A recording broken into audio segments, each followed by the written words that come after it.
Je fais cette vidéo pour tous les gens qui ont peur d'échouer. Combien de fois autour de nous, dans notre entourage ou même à nous-mêmes, on s'est dit que ça servait à rien de commencer quelque chose ou ça servait à rien de faire quelque chose parce que ça n'allait pas marcher. Combien de fois on s'est tiré vers l'arrière nous-mêmes sans s'en rendre compte.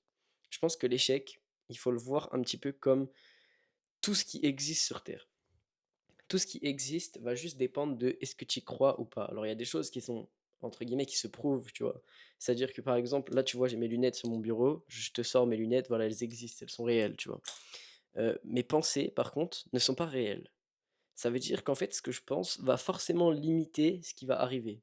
C'est-à-dire que si je me mets à croire à quelque chose, dans ma réalité personnelle, cette chose existe. Jusque-là, vous me suivez. Tous les gens qui croient en Dieu, par exemple, pour eux, Dieu existe à 100%, c'est une vérité, c'est normal, c'est comme ça, tu vois? Dans leur réalité, Dieu existe. Maintenant, vous prenez quelqu'un d'athée, dans sa réalité à lui, Dieu n'existe pas. C'est comme ça, OK? C'est un fait. Maintenant, vous prenez n'importe quelle émotion, n'importe quel mot, entre guillemets, n'importe quelle pensée, elle n'est pas structurée sous forme réelle, c'est-à-dire que elle n'est pas palpable, vous ne pouvez pas la toucher, elle n'est pas réellement réelle. Donc ça veut dire que la seule chose qui fait qu'elle existe ou non, si vous transformez vos pensées en réalité ou non, c'est uniquement si vous pensez à ça et si vous pensez que cela existe. Maintenant, si dans votre tête, vous avez l'échec, vous avez la possibilité que vous n'allez pas réussir, ça veut dire que dans votre réalité, il existe une possibilité que vous ne réussissez pas. Si dans votre tête, vous avez une possibilité que vous n'accomplirez jamais vos rêves, alors ça veut dire que il y a une possibilité dans votre réalité à vous où vous n'accomplissez pas vos rêves. Et donc je parlais un petit peu de ça, avec quelqu'un hier et en fait, on était très d'accord sur ça, sur le fait que, tout simplement, ce qu'on pense façonne d'une manière ou d'une autre la réalité, mais surtout ça crée une réalité alternative, dans le sens où chaque personne va nous voir différemment. Il y a des gens qui vont peut-être voir plus de potentiel en moi-même que moi-même je vois de potentiel en moi-même. Et donc ça va faire qu'ils ont une estime plus haute de moi. Dans leur réalité, je suis une personne qui vaut plus que dans ma réalité à moi, parce qu'ils ont peut-être des attentes qui sont trop grandes, des expectations qui sont trop grandes par rapport à ce que je suis réellement, tu vois? Et ils me voient d'une manière en mode, «What the fuck mec, tu es un giga Chad». Parce que tout simplement, ils sont peut-être moins développés dans leur vie et ça fait ça par exemple, hem, imaginez Cristiano Ronaldo, OK? Moi, comment je vais voir Cristiano Ronaldo? Bah, c'est une superstar mondiale. Pour moi, ça a été le meilleur joueur de foot pendant super longtemps. Le mec est multimillionnaire, peut-être même milliardaire en vrai et tu vois, si maintenant tu mets Messi à côté de Ronaldo, il va pas avoir une estime aussi haute de Ronaldo, même si je pense qu'il l'estime quand même parce que ça a été des rivaux pendant très longtemps. Il va pas avoir une estime aussi haute que moi j'ai une estime de lui parce que pour moi, par rapport à son succès à lui, bah, il n'est pas spécialement très haut, tu vois. Donc en fait, ta manière de voir les choses et la personne que tu es influence toujours la manière dont tu perceptionnes le monde qui t'entoure, les gens qui t'entourent et la réalité que tu vas te créer. Et donc, en partant de ce principe-là, chaque personne sur Terre voit une version différente de toi. Parce que chaque personne t'a connu à des moments légèrement différents. Chaque personne a vécu des histoires différentes avec toi. Chaque personne t'a peut-être vu dans des moments qui étaient plus compliqués, plus simples, etc. Et donc, ça façonne la manière dont les gens peuvent te voir.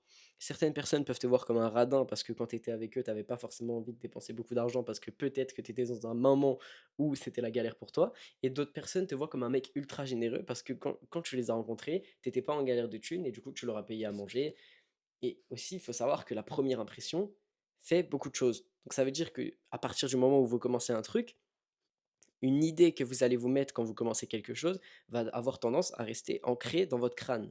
C'est-à-dire que, par exemple, si quand j'avais commencé ma chaîne YouTube, je m'étais dit ça ne marchera jamais, et c'est un petit peu ce que je m'étais dit je pense pas vraiment que ça va marcher, mais je vais le faire quand même. Je vais le faire parce qu'il y a un monde où je suis assez bon et où je crée pendant assez longtemps et je fais des vidéos qui sont assez qualitatives pendant longtemps pour ramener plein de gens et qui vont faire que ça va créer une réalité où je réussis.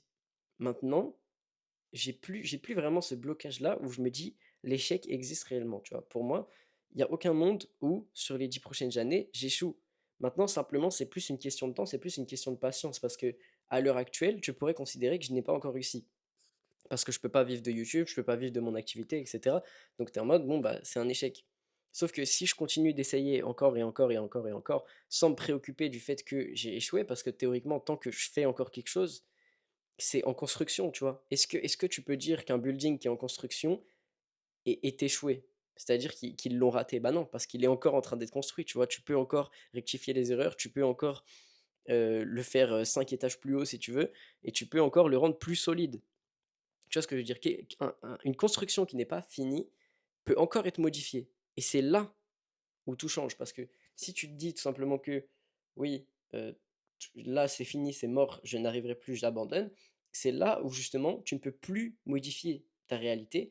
Et quand tu arrêtes de faire quelque chose, quand tu arrêtes d'essayer, quand je sais pas, tu lances un business, t'essayes pendant une semaine, tu vois que ça marche pas, tu as perdu un peu d'argent, tu es en mode bon bah ça sert à rien, ça marchera pas. Peut-être que la solution c'est juste de réessayer dans un domaine différent ou juste réessayer dans le même business, mais tu changes deux, trois trucs, tu essayes d'apprendre. Et en fait, les gens, je pense, qui perçoivent l'échec comme quelque chose de réel, ont plus de chances d'échouer que quelqu'un qui se dit que l'échec n'est pas possible. Et c'est ça avec exactement tout. Forcément, si tu penses que, ta réussite est indéniable, tu as plus de chances de réussir que le mec qui ne fait rien. Parce qu'il se dit: «Je ne peux rien faire». Et même si je sais qu'actuellement, on vit dans une société où la méritocratie n'est pas forcément mise en avant, surtout en France, je pense que si vraiment on se bouge le cul, il y a moyen de faire des trucs. C'est peut-être plus dur que dans d'autres pays, c'est peut-être plus dur qu'à d'autres endroits du monde, mais on a quand même la chance d'être dans un pays développé, d'avoir des opportunités qui se présentent à nous, d'avoir la possibilité de rencontrer, de connaître des gens. Et donc même si tu viens d'un milieu social qui est faible, même si tu viens d'un endroit qui est compliqué, tu peux quand même t'élever, tu peux quand même réussir. Maintenant, forcément, t'as pas les mêmes chances. T'as pas les mêmes chances qu'un mec qui part de plus haut. Mais c'est pas pour autant que tu dois baisser les bras dès le début. Et je trouve ça très dommage à quel point aujourd'hui on inculque de fou, dès l'enfance en fait, à quel point un enfant ne peut pas devenir entre guillemets «exceptionnel». Ça veut dire que dès que qu'un enfant est petit, tout simplement, à l'école ou même les parents vont lui dire: «Tu n'es pas capable de faire ça, tu n'es pas capable de faire ça» et on t'impose juste une vision de ta réalité où tu penses que tu es incapable de faire plein de trucs. Et j'aurais jamais pensé être capable de mettre mon visage sur les réseaux, j'aurais jamais pensé être capable d'afficher mon corps sur les réseaux parce que j'ai été complexé pendant très longtemps. Je pensais jamais pouvoir partir au Japon aussi jeune, parce que tout simplement dans ma tête, j'étais en mode: «Je ferai pas l'argent, j'en serais pas capable de partir seul, enfin voilà, j'aurais des galères, c'est trop compliqué pour moi et cetera, je parle pas la langue» et en fait, tout ça, c'était des croyances limitantes que je m'imposais et qui faisaient que oui, forcément, j'allais pas faire quelque chose et donc la seule chose qui a changé, c'est ma manière de voir les choses. Aujourd'hui, je ne me dis plus que je ne suis pas capable de faire un truc, je suis capable de faire les choses. Pourquoi je serais incapable de faire quelque chose si plein de gens l'ont fait avant moi? Pourquoi est-ce que moi, qui je me considère comme quelqu'un de relativement genre, tu vois, je pense que je suis dans la moyenne en termes d'intelligence, je suis dans la moyenne en termes de compétences, pourquoi moi j'arriverais pas?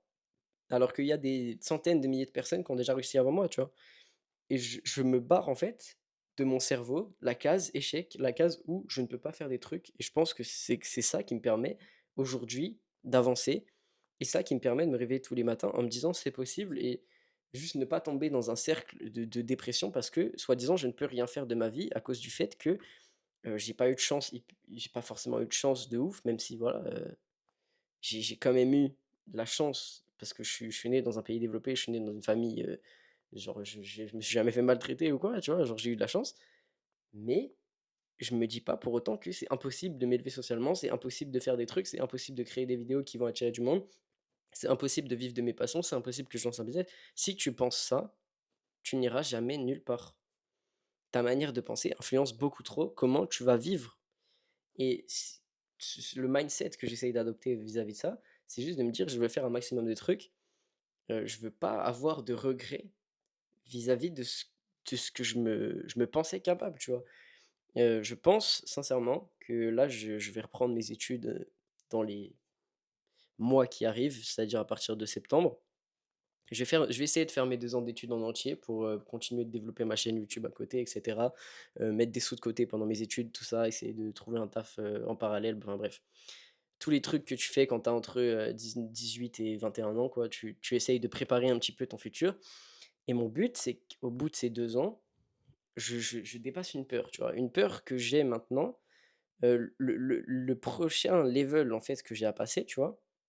Et même si je trouve ça quand même plus facile qu'avant, ça serait de partir faire un PVT ou partir dans un autre pays pendant plusieurs mois, voire 1 an, tu vois?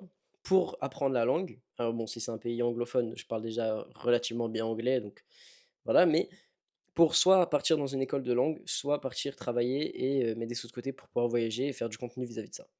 J Ça, c'est un défi que j'aimerais relever. C'est pas forcément un objectif de vie, c'est juste que je me dis: «Si je fais un truc dur, je peux progresser en tant que personne» et je casserai, je pense, mes dernières croyances limitantes qui me disent que je suis pas capable de «faire ma vie tout seul» entre guillemets parce que j'ai un petit peu ce blocage où et c'est l'un des derniers, je pense, qui me reste, même si je pense que j'en rencontrerai d'autres plus tard, tu vois? Mais c'est de me dire, partir faire ma vie tout seul, je suis pas encore sûr d'y arriver et il y a bien un moment où il va falloir que je passe le pas et je pense que de passer le pas et de partir directement dans la difficulté la plus dure, comme je l'ai fait, quand je suis parti, au Japon, parce que c'était vraiment à l'autre bout du monde, tu vois? Personne ne parlait la langue et cetera et bah, ça m'a aidé parce que maintenant, tu vois, par exemple, si je veux aller en Italie, en Croatie, en Espagne ou si je veux prendre l'avion même pour aller voir des potes, dans un pays qui est proche, bah, ça me fait plus peur du tout, tu vois? Je suis pas stressé de partir, 1 semaine, quelques semaines, tu vois? C'est l'étape supérieure, c'est-à-dire vraiment de vivre par moi-même, tu vois? Avoir mon propre logement, avoir mon propre, appartement. Parce que c'est une étape que j'ai jamais traversée et je sais que ça se passera très bien quand celle-ci sera finie. Mais, voilà, je sais même pas comment ça va se passer parce qu'en vrai en 2 ans et comme je le dis toujours, il se passera forcément des imprévus. Je sais pas ce qui va se passer. Je pense qu'entre temps, j'aurai pas mal grandi sur YouTube, j'aurai pas mal grandi, dans plein de choses. Mais voilà, j'ai assez hâte de voir tout ça, mais juste, je pense que la bonne manière de casser tes barrières, la meilleure manière de casser tes croyances où tu te dis: «J'ai peur d'échouer», c'est d'agir.